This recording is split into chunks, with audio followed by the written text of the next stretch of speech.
یعنی کہ یہ جو لوگ منہ سے غلط ملط باتیں نکالتے ہیں وہ خود ہی ذمہ دار ہیں اس کے۔ یعنی اللہ کہتا ہے نا ماں کسی سینا فی ہی ابدا، جو نیک عمل کر رہے ہیں اس کا اجر جنت ہے۔ اللہ کے رسول صلی اللہ علیہ وسلم، صحیح مسلم کی حدیث ہے، اللہ تعالیٰ جنت والوں کو جنت میں اور دوزخ والوں کو دوزخ میں داخل کرے گا، پھر ایک پکارنے والا ان کے درمیان کھڑا ہوگا اور کہے گا اے جنت والو اب موت نہیں آئے گی، اور اے دوزخ والو اب موت نہیں آئے گی، ہر ایک اپنے اپنے مقام پر ہمیشہ رہے گا۔ جنت والوں کو یہ سن کر خوشی پر مزید خوشی حاصل ہوگی اور دوزخ والوں کو رنج پر مزید رنج ملے گا۔ اللہ کہتے ہیں اے رسول اگر یہ لوگ اس کلام پر ایمان نہیں لاتے تو آپ ان کے پیچھے پریشان نہ ہوں۔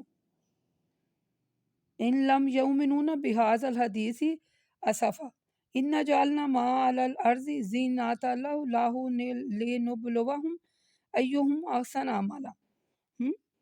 یعنی اپنی جان کو ہلاکت میں نہ ڈالیں، اور اے رسول صلی اللہ علیہ وسلم آپ کو رنج کرنے کی ضرورت نہیں، جو کچھ زمین پر ہے ہم نے اس کو زمین کے لیے باعث زینت بنایا ہے، ٹھیک ہے، تاکہ ہم لوگوں کی آزمائش کر کے یہ معلوم کریں کہ ان میں سے کون اچھے عمل کر رہا ہے، پھر ایک دن ہم جو کچھ اس زمین پر ہے اس کو ملیا میٹ کر دیں گے۔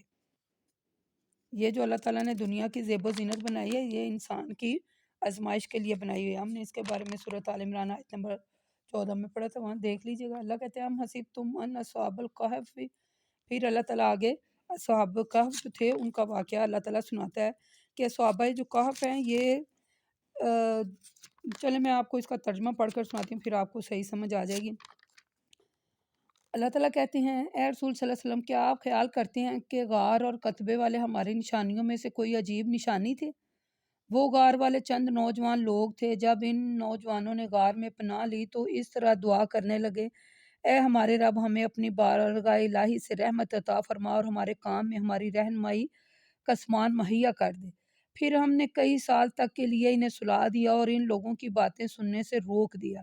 پھر ہم نے انہیں اٹھایا تاکہ ہم یہ معلوم کریں کہ دو جماعتوں میں سے غار میں رہنے کی مدت کس کو زیادہ یاد ہے، اور اے رسول صلی اللہ علیہ وسلم ہم ان کا قصہ آپ کو صحیح صحیح بیان کرتے ہیں۔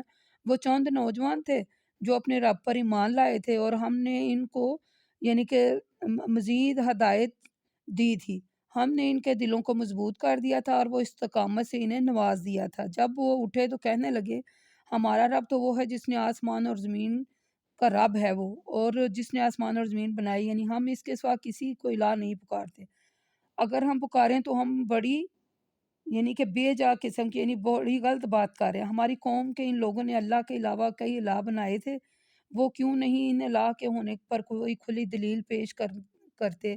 ان لوگوں نے جو اللہ کے علاوہ کئی الہ بنائے ہیں یعنی وہ کوئی کھلی دلیل پیش کریں کہ یہ اگر ہم نے الہ بنایا تو یہ دلیل کوئی دے نا۔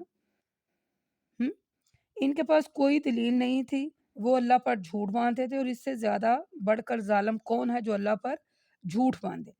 اور جب تم نے ان لوگوں سے اور ان کے معبودوں سے جن کی اللہ کے علاوہ یہ عبادت کرتے تھے کنارہ کشی کر لی تو ایک غار میں جا کر چھپ جاؤ، تمہارا رب تمہارے لیے اپنی رحمت کو وسیع کر دے گا، تمہارے کام میں تمہیں سہولت فرمائے گا۔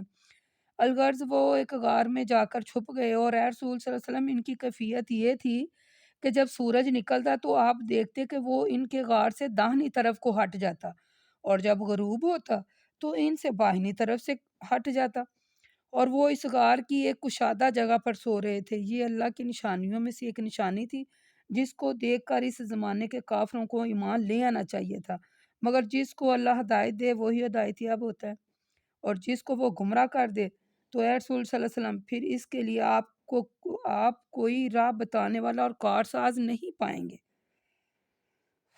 اور اے رسول صلی اللہ علیہ وسلم اگر آپ انہیں دیکھتے اور آپ خیال کرتے کہ وہ جاگ رہے ہیں حالانکہ وہ سو رہے تھے، ہم کبھی داہنی طرف اور کبھی بائنی طرف ان کی کروٹ بدلتے، ان کا کتا چوکٹ پر ہاتھ پھیلائے سو رہا تھا، اور اے رسول صلی اللہ علیہ وآلہ وسلم اگر آپ ان کو جھانک کر دیکھتے تو وہ پیٹ پھیر کر بھاگ جاتے اور ان کی حالت سے مرغوب ہو جاتے۔ اور اے رسول صلی اللہ علیہ وسلم جس طرح ہم نے ان کو سلا دیا اسی طرح ہم نے ان کو اٹھا بھی دیا۔ اور اللہ کہتے ہیں کہ اٹھا بھی دیا تاکہ وہ آپس میں ایک دوسرے سے غار میں رہنے کی مدت کے متعلق سوال کریں۔ ان میں سے ایک کہنے والے نے کہا، غار میں کتنی دیر رہے؟ انہوں نے کہا، 1 دن یا اس دن سے بھی کچھ کم۔ پھر انہوں نے کہا، جتنی مدت تم غار میں رہے اس کو تمہارا اللہ جانتا ہے۔ اچھا، اب تم اپنے میں سے ایک آدمی کو 1 روپیہ دے کر شہر بھیجو، وہ وہاں جا کر دیکھے کہ شہر میں کس آدمی کا کھانا پاکیزہ ہے، تو اس میں سے وہ تمہارے لیے کھانا لے آئے۔ اسے چاہیے کہ نرمی سے بات کرے اور کسی کو تمہارے متعلق کوئی خبر نہ دے۔ وہ اگر تم پر غلبہ پائیں تو تم کو سنسار کر دیں گے یا تم کو واپس اپنے مذہب میں لے جائیں گے۔ ایسی صورت میں تم ہرگز فلاح نہیں پاؤ گے۔